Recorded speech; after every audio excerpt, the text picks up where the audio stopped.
गोटे केस हो गोटे गाँ पाखे गोटे भेड़ा लगिला जो 15-20 जन मरिक मुर्दार हाथ धरिकी चंदा होकर बस गाँ पाखे दुर्गंध हो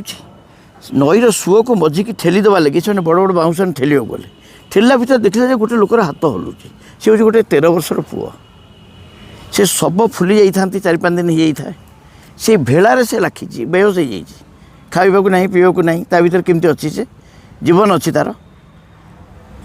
से सब भेड़ारू एम गोटे गाड़ी नहीं बंची गोटे लोकटा 13 वर्षर पिलाटा कौ दूर गाँव से टाणी आनले रखिले तथापि से मुक होकर थाए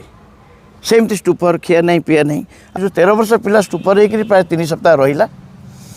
तापर से निजे निजे धीरे धीरे कथा कहवाक आरंभ कला टिके 2-3 सप्ताह सुस्थ है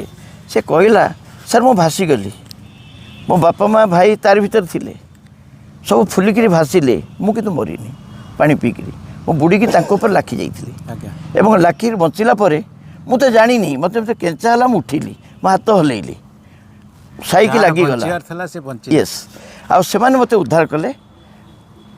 मुझे तापर खाଇବା पीवा छाड़गली मत डर मारू थाए से जो पचा गंध ये सी भितर मुझे 4-5 दिन रही मुझे विकल हो गली खाद्य ना शोष ना ना बर्तमान भावुँ मत ईश्वर का आशीर्वाद बंचेली कि मोर बापा माँ भाई कका दादा मोर परिवार सब भेड़ा ताको मैं मिस करुँची सेटा मो मन दुख ही रही मु गोटे बंचीगली मो बापा दादा काका 13-14 लोक गाईर साईर सब धराधरी होकर कौन मत भाविले आम बंचीजु बोली कि हाबुकार पड़े जाइए नई भर को एवं दे हैव डाइड।